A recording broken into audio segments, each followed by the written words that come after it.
Mr. Binkley, thank you so much for joining us. Your campaign released a statement after Iowa saying now the world gets to meet Ryan Binkley and learn who he is. So my first question to you is, who is Ryan Binkley? Well, thank you, Justin, for having me. Who's Ryan Binkley? Let's see. I'm a dad. I'm a husband. I have 5 kids. I'm a CEO also of an investment bank I co-founded about 20 years ago. And so we do middle market mergers and acquisition services throughout North America. We have about 350 employees. I'm also a pastor. My wife and I have been in ministry for about 25 years, off and on, usually just kind of serving as elders. But we started a church 10 years ago. So we've been doing that side by side. And then several years ago, I felt a call to run for office. And so we stepped our toes into it, launched a campaign back in May, presidential candidate also. So I think a big question is for a lot of people as well, not necessarily who you are as a person, but why run? Why get into this? It sounds like you already have a lot going on. So why, as you put it, dip your toes now in this presidential race? Well, I've wondered that many times, but it really came impressions to me, from the Lord is what I really felt. And really what I was feeling is a burden for our nation in several ways. One, I think this is the disunity in our nation is at an all-time high. Secondly, we're at a place, I'm seeing things economically, where we're at a place where I think we're coming close to the worst economic, I would say, foundation and cracks in it because of the big debt we have and what we're setting up for the next generation. We're really setting them up for failure. And I'm running to navigate, I would call a perfect storm that I think we're entering financially, which is going to be higher inflation, stagnant growth next year. I think we're in for a lot of trouble. And I'm really running to save the economy for the next generation. And I think this culturally, let's get our nation back. When's the last time we've all been proud to be an American? I can't remember when almost. I think it's been since the days of Reagan and tearing down the wall with Gorbachev. And so I think we have to get our country back and who we are, and I'm running for those reasons. After Iowa, we saw Vivek Ramaswamy drop out, Asa Hutchinson drop out. You're still in it. You had said that you now plan to head up to New Hampshire. So why remain in this race when already second place is pretty far behind the front runner, Donald Trump? And then we look farther back. So why stay in it when you're seeing others like Vivek and Asa already drop out? Great question. I mean, the same reason I got in is the same reason I'm staying in. I feel called to. We're sharing a unique message. What's different about my message? I'm Republican, but I have a very unique perspective that it's challenging the Republican Party a little bit. And I'll tell you what it is. I have a plan to balance the budget. I mean, when's the last time any candidate said, I want to pay back the debt, balance the budget? But I'm not going to go after welfare. I'm not going after some of our social systems. I'm going after healthcare. The atrocity of monopolies, the government system. We can talk an hour about healthcare, our plans on it. We've got details, but we can navigate, I think, a true Republican-led healthcare reform package that brings price transparency and also helps balance the budget. Number two, I'm going into urban America. The Republican Party, I don't know what it is in South Carolina, but I'm assuming it's everywhere. We lose all the big cities. They all go to Democrat. What's our message for urban America?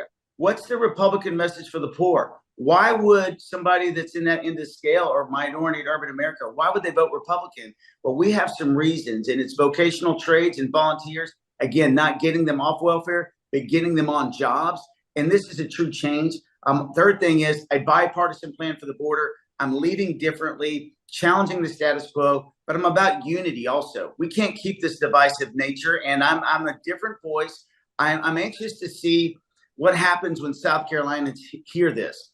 Do you want to hear something different? Many people are mad because of Trump's indictments. Many people are mad because they feel like there's injustice. There is. I don't question that. But there's also a message of unity that I want to share.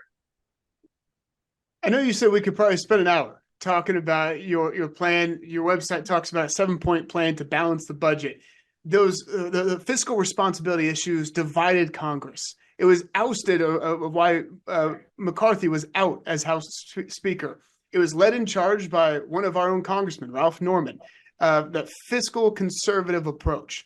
How do you bring the Republican Party together and bring in Democrats to balance the budget? What is that key aspect where you are the individual who can finally get our financials back on track there in Washington?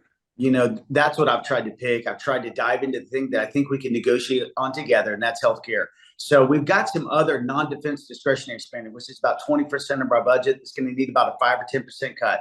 But healthcare, it's this $4.5 trillion out of the federal government every year for subsidies of Medicare, Medicaid, Obamacare, all these subsidies. But here's the problem. 40% of it is waste. It's in there by insurance companies. This is the only industry in America that you and I get to negotiate when we go to a hospital. If you have a big surgery and you want to say, hey, what's the cash price? You could get up to 50% or more off. That shows you the waste that's in the system. Many times also, nobody shops because we don't even know what it costs when we walk into the doctor's office. It is a government-run, socialized plan already. And we have 40% higher inflation in healthcare than anything else. So we're going to dive into it, bring price transparency. We're going to put the patient back in charge. It's a good system on our plan. But just know this, us going after that, saving 5 to 7% a year in healthcare, we can balance the budget in 7 years, and that alone. Real quickly, I want to go ahead and get some kind of quick reactions from you on some bigger topics. Immigration, going to be one of the top issues going into 2024, the general election especially. Immigration, are you for a border wall, putting troops on the border? What's your approach to immigration? So real quick, I want to get your response on that. You got it. You have to have a short-term and a long-term plan. Short-term military, stop the flow of drugs, stop the inflow of mass illegal immigration. Number two, you have to have a long-term plan. So we could put the military there for a little bit, but that's just like a tourniquet. Long-term, we need a border wall, but here's what we need. It has to be a bipartisan plan. Why? If the Republicans build any sort of wall, the Democrats will tear it down. I mean, if they're not on with it, they'll find a way to get rid of it. It needs to be funded annually. And to get that, you need a comprehensive plan. We have 20 million immigrants here plus in our country that came illegally somewhere in the last 30 years. We are not going to kick everybody out. But at the end of the day, some of them own homes. Some are doctors and lawyers now that came over when they were 2 and 3 years old. We have to do something about that. But at the end of the day, many people need to leave. But it's a long process. The details of it are on our website. But it's a solid plan because it secures the border forever. It's bipartisan. It gets it done from California to Texas. And if we don't do this the right way, work together on this, that guy in California, Gavin Newsom, will put a big welcome sign. He'll subvert the system. So we've got to do it the right way. Ours calls for that. All right, Rand Binkley for us. Thank you so much. It's great to be with you. It really is. Appreciate it.